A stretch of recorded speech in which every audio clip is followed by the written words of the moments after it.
Olá, alunos dos 8º anos da Escola Inês Prado, tudo bem com vocês?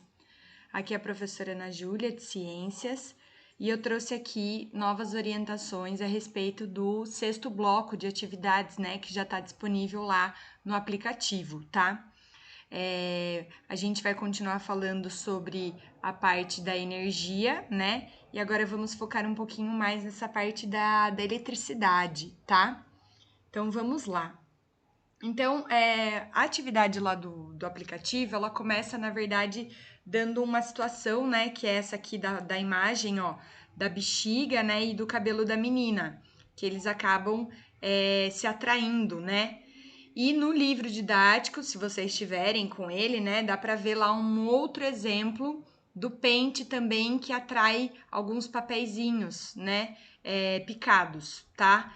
Só que esse pente ele só vai atrair esses papéis, né, depois que ele também for atritado, ou seja, quando ele for passado no cabelo de uma pessoa. E por que isso acontece, né? Então, ó, ao ser passado pelos cabelos, o pente e o balão, eles receberam cargas elétricas negativas, ficando carregados então negativamente, tá? Então a gente pega o pente, passa diversas vezes no cabelo e aí então aproxima esse pente desses papéis picados e aí o papel picado vai ser atraído. A mesma coisa aqui no balão, a gente passa várias vezes a bexiga na cabeça, né? Tendo esse contato com o cabelo, então ele vai ficar eletricamente negativo e aí então ele vai acabar atraindo o cabelo, porque o cabelo vai ficar positivo e o balão com carga elétrica negativa, tá? Isso é chamado de eletrização, tá? E aí, por que essa atração acontece? Porque justamente um corpo com carga positiva vai atrair um corpo com a carga oposta, né? Que é o que está acontecendo aqui. O pente vai ficar negativo e os papeizinhos todos estão com cargas positivas e negativas, mas daí essas cargas se reorganizam para serem atraídas ali pelo pente. E a mesma coisa aqui com o balão e o cabelo. O balão fica com carga negativa e o cabelo com carga positiva. Então, esses fios são atraídos aqui por essas cargas opostas, tá? Então, é exatamente isso que acontece aqui. Esse processo é chamado de eletrização. A eletrização, ela acontece em diversos momentos, né, com o nosso corpo, tá? Porque o nosso corpo tá a todo momento interagindo com outros materiais, né? Com as roupas, com o ar, com os outros objetos com os quais a gente tem contato. Então, é comum isso acontecer. Talvez vocês já até tenham evidenciado isso acontecer quando, por exemplo, vocês tocam em algum objeto e dá um choquinho, né? Isso é a eletrização, tá? Aqui a gente tem outros dois exemplos, ó, de novo, do cabelo arrepiado, né? Por conta também das cargas elétricas opostas aqui entre o corpo da menina e essa bola, tá? Que faz aqui o papel como se fosse o balão. E aqui também, ó, devido ao atrito da roupa do menino descendo aqui no escorregador, o cabelinho dele ficou arrepiado, tá? Então, essa eletrização por atrito significa eletrização por contato, devido ao contato constante com outro corpo, né? As cargas elétricas elas ficam opostas, né? Ficam diferentes, um corpo positivo e o outro negativo, e aí pode até dar esse choquinho aí que muitas vezes a gente consegue evidenciar quando toca em alguns objetos. Tudo bem? Acho que tá dando para entender, né? E aí, a eletrização, esse processo de eletrização, ele também explica a formação dos relâmpagos e raios, tá? Então, o que acontece? Aqui na nuvem, né, partículas de água e de poeira, elas ficam se chocando a todo momento, né? Ficam se atritando. Então, acontece uma eletrização por conta disso. Aqui no solo, há um acúmulo de cargas opostas, né? Então, vejam que aqui as cargas são negativas e aqui no solo as cargas são positivas. E aí isso provoca um outro fenômeno chamado de indução térmica. E aí, devido à umidade, né? Porque normalmente os relâmpagos e raios eles acontecem quando tem chuva, né? E aí, então, devido a essa a umidade, as cargas elétricas negativas elas conseguem se deslocar e aí elas vão em direção ao solo, tá? Provocando então o raio, certo? Então, também é um fenômeno aí de eletrização, tá? E aí, agora a gente vai ver um pouquinho sobre o circuito elétrico, tá? Então, aqui como exemplo, a gente tem um drone, que é um equipamento que com certeza vocês já viram ou já ouviram falar, né? É um equipamento que funciona por controle remoto, então você pode mudar a direção em que ele está voando, mudar o foco da câmera, dependendo do que você deseja que ele capture ali de imagem para você. E aí é interessante porque dentro de um equipamento como esse, assim como qualquer outro equipamento eletrônico, um televisor, um rádio, enfim, ele tem um circuito elétrico interno, tá? Esse circuito elétrico ele permite que a eletricidade passe por todos os componentes desse aparelho para fazer com que esse aparelho funcione, tá? Só que, claro, né? Os componentes aí disponíveis nesses equipamentos eletrônicos que formam esse circuito elétrico, eles são bastante complexos, tá? Então, a gente, para conseguir entender como funciona um circuito elétrico, a gente vai ver aqui um exemplo de circuito elétrico simples, tá? Então, quais são os componentes que a gente precisa, como eles vão atuar para que aí o circuito elétrico funcione. Então, aqui nessa imagem, ó, a gente tem justamente um circuito elétrico simples, tá? Então, a gente tem que ter um fornecedor de energia, que no caso aqui é a pilha, tá? É o gerador de eletricidade aqui para esse circuito. Nós temos que ter os fios elétricos que vão conduzir essa eletricidade até o ponto em que eu desejo, tá? Que vai ser aí um equipamento que eu queira fazer funcionar. Nesse caso aqui é a lâmpada, tá? E eu tenho o interruptor. O interruptor é quando eu não quero deixar essa lâmpada acesa, então eu abro esse interruptor, ó, que aqui para mim é um clips, né, ó. Eu deixo ele sem estar conectado aos fios, então a energia ela não chega, a energia que sai aqui da pilha, ela não chega até a lâmpada e a lâmpada fica apagada. Agora, quando eu conecto esse clipe aqui de metal e faço os dois fios conseguirem ter uma conexão, né, uma ligação, aí a corrente elétrica consegue fluir, sair daqui da bateria, da pilha, né? Fluir por todo o fio elétrico e vai entrar também dentro da lâmpada. E aí ela vai acender, tá? Então, basicamente, para ter um circuito elétrico, eu preciso desses componentes: de um gerador de eletricidade, dos fios que vão conduzir essa eletricidade até o ponto em que eu desejo e do equipamento que eu quero que funcione. Pode ser uma lâmpada, pode ser uma caixinha de som, pode ser um motorzinho que cause, né, que provoque ali algum movimento, tá? E aí, então, falando agora de cada componente, né? Então, nós temos aqui o gerador elétrico, que é a fonte, como eu falei, né? É o gerador de energia elétrica para aquele circuito, tá? O que a gente mais utiliza em circuitos simples, né? E até em alguns equipamentos, né? Por exemplo, controle remoto, ou um radinho, a bateria, a pilha, enfim, são as pilhas e baterias, tá? Elas funcionam com substâncias químicas que mantêm ali dentro delas armazenada a energia química. E quando a gente então conecta esse equipamento aqui, né, as baterias ou pilhas no equipamento eletrônico, essa energia química ela é transformada em energia elétrica, que vai ser utilizada ali no circuito interno daquele equipamento eletrônico, tá? E aqui nós temos, né, o eixo gerador de energia para uma usina, né, para um gerador de usinas dessas que a gente já viu, né, aqui no caso da usina hidrelétrica, tá? Então, nesse caso aqui, o gerador ele vai estar transformando a energia do movimento, da rotação desse eixo aqui, em energia elétrica, tá?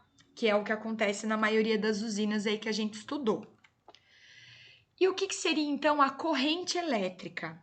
A corrente elétrica seria justamente o fluxo, né, das cargas elétricas presentes nesse circuito.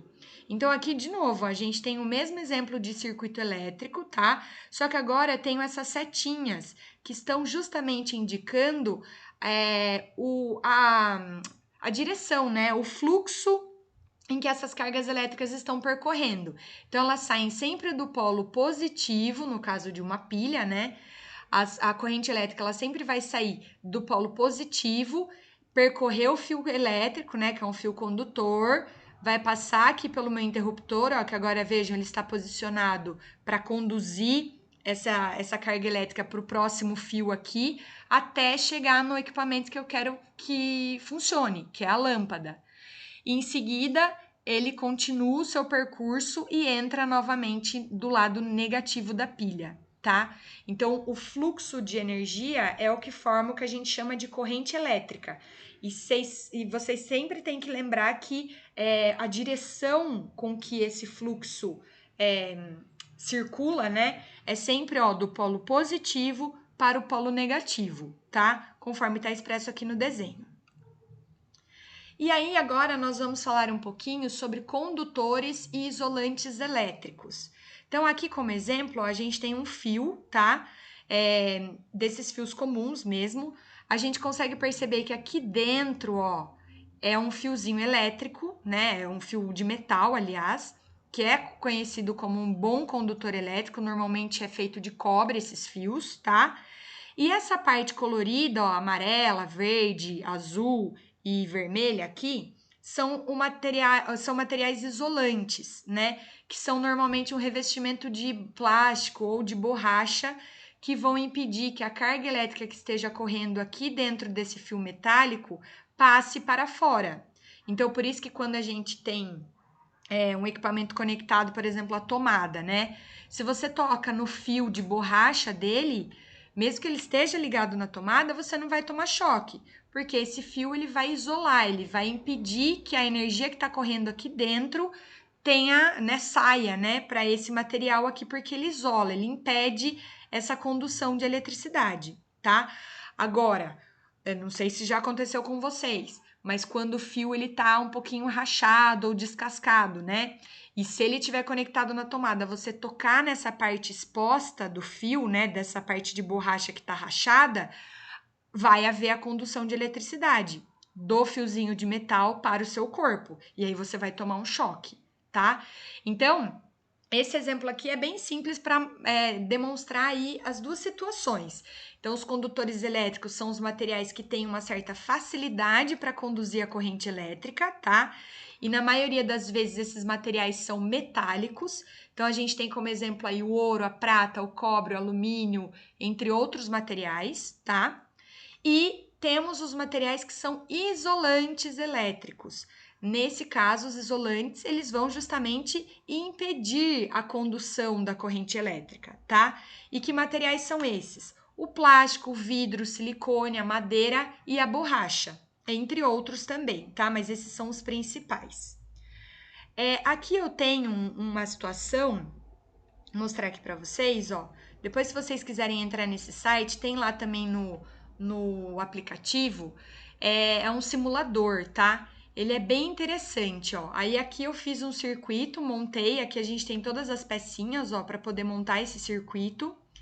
E aqui, só para demonstrar quais são isolantes e quais são condutores, eu vou colocar aqui, ó, então aqui eu tenho o fio condutor, a bateria, né, a pilha, a lâmpada que eu quero acender e a continuação do fio condutor. Aqui tá aberto, né, o sistema. Então, ó, se eu fechar, a corrente elétrica começa a acontecer e aí, então, aqui no caso a voltagem é muito forte, então ele nem chega a acender a lâmpada, tá? Mas nesse caso, ó, eu vou colocar um material aqui para ver se ele vai conseguir conduzir eletricidade ou não. Então, por exemplo, ó, o grafite. Vamos posicionar o grafite aqui. Ó, ele está permitindo que a carga elétrica funcione. Então, teoricamente, nessa situação, era para a lâmpada acender, tá? Um outro objeto, vamos lá, o clipe, ó, de metal, que é metálico, né? Então, ele é condutor elétrico, ó lá, novamente, né? Ele acaba fornecendo, possibilitando aí, né, um grande fluxo da corrente elétrica, né? E no caso, por exemplo, a borracha, que é um isolante. Então, ó, os elétrons não se mexem, né? A corrente elétrica não se movimenta. Então, isso faz com que ele isole, isso indica que ele está isolando, está interrompendo aqui a passagem da corrente elétrica, tá? Então, voltando aqui à apresentação. Agora nós vamos ver a questão do interruptor, tá? Então, o interruptor seria... É um componente, né, na verdade, que também está presente ali no circuito elétrico, que ele vai ser responsável por permitir ou não a passagem de corrente elétrica naquele sistema, tá? Então, quando o interruptor ele está acionado, a gente diz que o circuito elétrico ele está fechado, e aí ele está permitindo a passagem da corrente elétrica e o sistema vai funcionar perfeitamente, tá? Quando o interruptor não está acionado, então não vai haver a corrente elétrica, porque ele não vai permitir que a corrente elétrica flua, né, pelo sistema. Então, o circuito elétrico ele vai estar aberto e o equipamento que eu quero que funcione não vai funcionar, tá? A maioria dos equipamentos que a gente usa e conhece, então televisores, computadores, aparelhos de som, enfim, eles costumam já vir com essa chavinha, né, com esse interruptor próprio, tá? Que são os botões que a gente aciona, né, com a opção de ligar ou desligar esse equipamento, tá? Aqui novamente eu fiz também um esqueminha para vocês, ó. Né? Também aqui no simulador, novamente, o mesmo circuito, eu tenho aqui a bateria, os fios condutores, a lâmpada que eu quero acender e aqui é meu interruptor, ó. Nesse caso aqui, ele tá aberto, então ele não tá permitindo que a corrente elétrica passe por todo o sistema, por todo o circuito e permita que a lâmpada se acenda. Agora, se eu fecho o circuito, ó, olha lá o que acontece. Os elétrons começam a circular, né? E aí a lâmpada então acende, tá? Se eu abrir o circuito novamente, ó, parou. Tá? Então, o interruptor ele serve para isso, para interromper ou não a passagem da corrente elétrica aqui no circuito. E aí, quando ele interrompe, eu deixo de ter o equipamento funcionando. Quando ele é fechado, ele permite que o equipamento funcione, certo? Continuando aqui nas nossas apresentações. E o último componente aí que é interessante vocês terem conhecimento também é a questão da resistência elétrica, tá?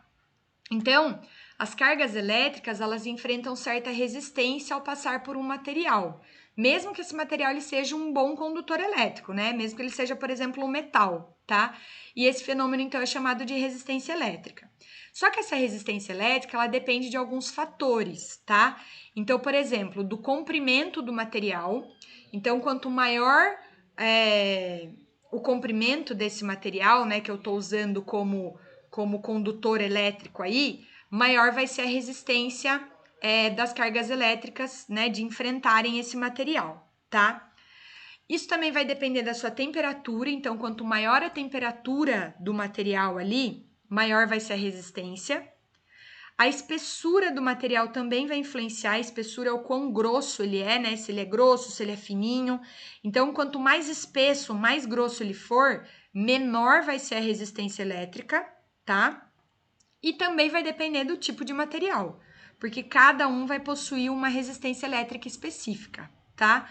Isso varia de material para material, então é uma característica bem específica. Aqui vai ter um exemplo para ver se vocês conseguem entender um pouquinho melhor.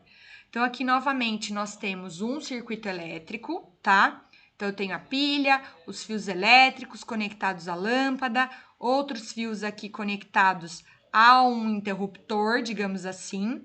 Só que aqui no lugar do interruptor, que era aquele clipe de metal que a gente tinha anteriormente, eu tenho um pedaço de grafite. O grafite de lápis que a gente usa para escrever, tá? E aí, vejam que curioso, né?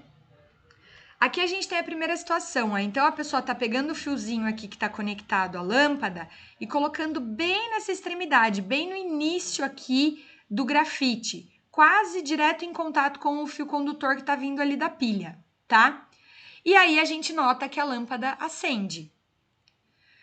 Nesse segundo caso, ó, no caso B, ele não coloca bem aqui nessa extremidade, ó, ele coloca no meio do grafite, tá? Então, a gente consegue perceber que a lâmpada, ela acende, só que ela tá bem mais fraca do que aqui, ó, no caso A, tá? Por quê? Porque eu alterei o comprimento, ó, eu não tô colocando o meu fio condutor exatamente lá no início, e sim no meio, tá? Então, isso tá aumentando a resistência elétrica do material. E no último caso, que eu coloco, ó, na parte mais final do grafite, né? Eu coloco o fiozinho condutor que está conectado à lâmpada, mais na parte final do grafite. E aí a gente vê que praticamente ela nem acende, tá? Então, isso demonstra a resistência elétrica e a questão aí do comprimento, do material, né? Dessas influências aí de vários fatores com relação ao material ter mais resistência elétrica ou não, tá? E aí, então, a gente finaliza as atividades aqui, né, com as questões, tá? Então, vocês terão lá no aplicativo 10 questões de múltipla escolha para responder sobre todo esse conteúdo. E caso vocês não consigam responder algumas delas, anotem a questão, né? Nós estamos tendo os plantões de dúvidas às quartas-feiras. Então anotem tudo certinho e aí no plantão eu tiro outras dúvidas caso surjam, tá bom? Então bons estudos para vocês, pessoal, e até a próxima.